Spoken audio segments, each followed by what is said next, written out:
Welcome back to the SportsMax Zone. We turn our focus to the sport of kings, horse racing.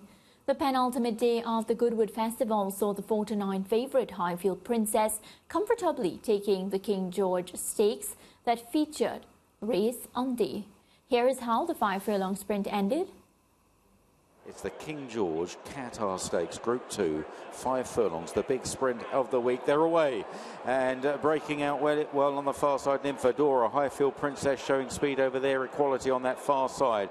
Pontos towards the near side from White Lavender and the grey jacket, equilateral, and on the right is Ladies Church in the green colours. Kurdos is further back from Silky Wilkie. Razzle is the back marker at the moment as they run down the hill and head towards the halfway stage. Pontos leads the way. Highfield Princess travels up well. Nymphadora on the left, further left coming there now is Equality. On the right is White Lavender in the grey jacket, then Ladies Church, equilateral pulled very much to the right as they run down towards the final furlong. Highfield Princess taking over. It's Highfield Princess, the odds-on favourite, that goes on from Equality down the near side. White Lavender is running on strongly. Razzle on the far side. Highfield Princess leads inside the final furlong and draws away. Highfield Princess, she's all class, and Highfield Princess comes clear to win the King George. White Lavender just second from Razzle, and then back in fourth Makarova. Highfield Princess is there with a runaway victory. Lands earlier this year at the Royal Ascot. She placed second in the King's Stand and third in the Queen Elizabeth. The second Jubilee Stakes, both Group 1 events, and she stepped down to Grade 2 for Goodwood, and it's paying dividends. Yeah, disappointing for Highfield Princess that she didn't win at Royal Ascot back in June, which was live on SportsMax as well. The horse ran actually twice at the Royal Ascot meet. Not often you see that because it ran on Tuesday's opening day and then came back and ran on Saturday.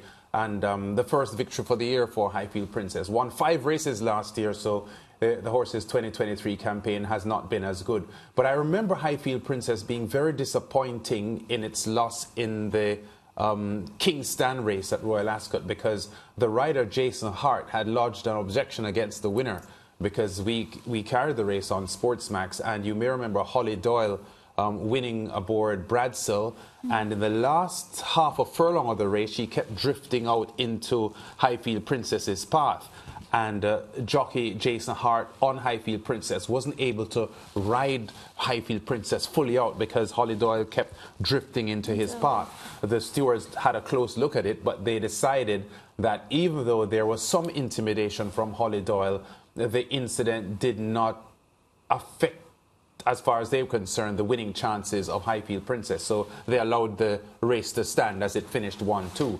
The horse came back 4 days after that and ran in the Queen Elizabeth II Jubilee and ran third. Cardem and 80-1 outside of winning there. So disappointment for Highfield Princess at Royal Ascot back in June, but success today, and this is a classy horse. The race we just saw is the real Highfield Princess, the Highfield Princess that we saw in 2022 winning 5 races. Yeah, and I think what was beautiful about this event today is that she took her time when she felt necessary, but coming down to the end, of course, fastened and got away from the rest of the field. Yeah, well, those 5 furlong sprint races can be very, very competitive, and because they're straight races and you see the horses right across the track from early in the race, commentators' nightmare here, because at this point you aren't sure who's going to win. But the class of Highfield Princess with Jason Hart aboard quickens away from the field in the last furlong and just pulls away here, and in the end wins with, I don't want to say comfort because the jockey is riding hard,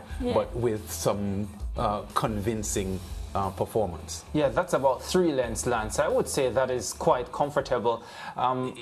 No? Comfortable on the face of it. Yeah, the margin is comfortable, but the jockey is riding hard because he had to be rousing the filly the mare to get away from the field. So I personally wouldn't use the word comfortable. I would say convincing or authoritative, but not comfortable, because there was a lot of riding. Margin. It was a comfortable winning margin. Yes, if you put it that way. Here's what I'm trying to understand, though. So this horse is really a Group 1 horse. Yes. Who has dropped to Group 2. Yes.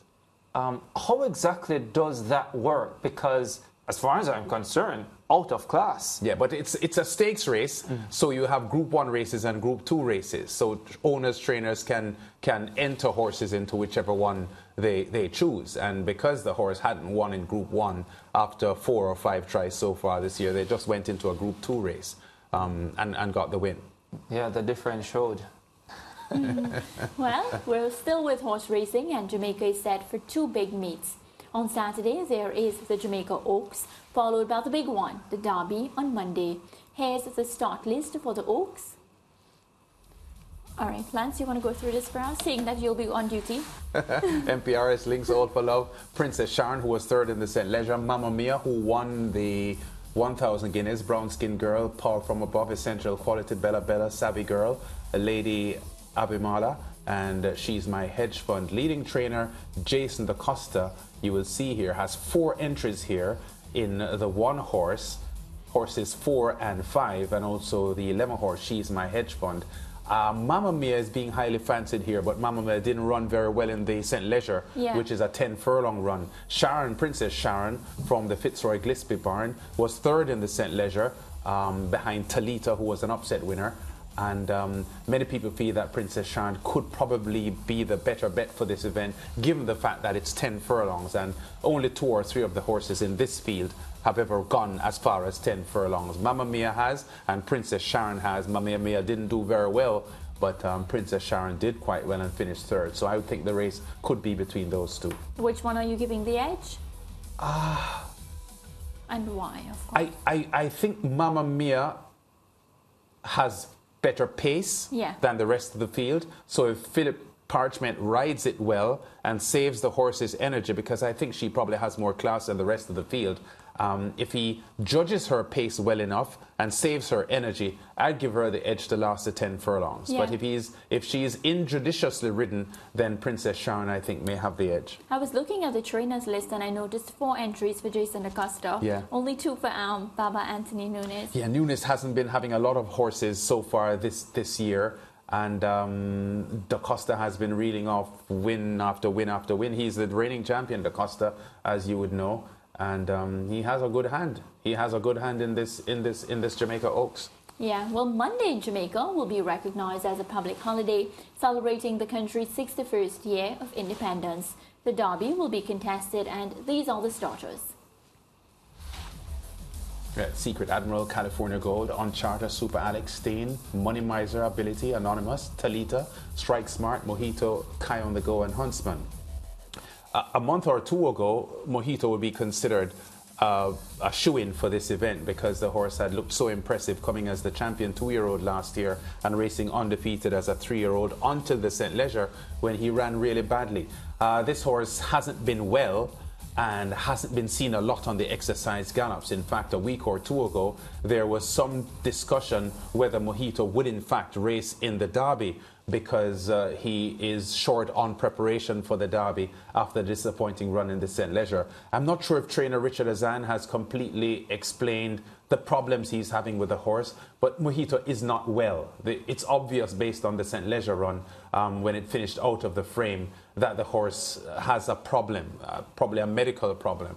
But if Azan starts him, it means that he is confident enough that the horse can do something in this race. But everyone will have their doubts because last time out the horse just didn't run well. Money Miser is a horse that a lot of people would be looking at here because this horse is consistent, and Fitzroy Gillespie, who trains Princess Sharon, who could win the Oaks, trains Money Miser, and Gillespie is a former top jockey.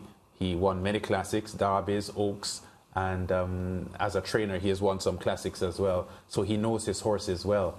Talita was an upset winner of the St. Leger a month ago and won the St. Leger impressively enough to suggest that she could in fact win the Derby as a filly. But the Derby is a 12 furlong run. Most horses only run 12 furlongs once in their career, and it's the Derby as a 3-year-old. In fact, the racing schedule now has a Derby as the only 12 furlong race. So 12 furlongs can be a killer.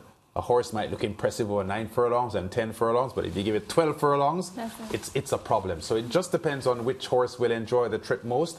I think Money Miser is going to be a hard horse to beat. But Talita, based on her class and how impressively she won the St. Leger a month ago, is going to get a lot of backing. Yeah, looking forward. You'll be making the trip to Caymanas Park, and we'll be watching you live on your home of I'll be doing the studio show. Well, the trip to the horse racing, so okay. Let's take a break. We'll be back with Interactive. Lance is difficult.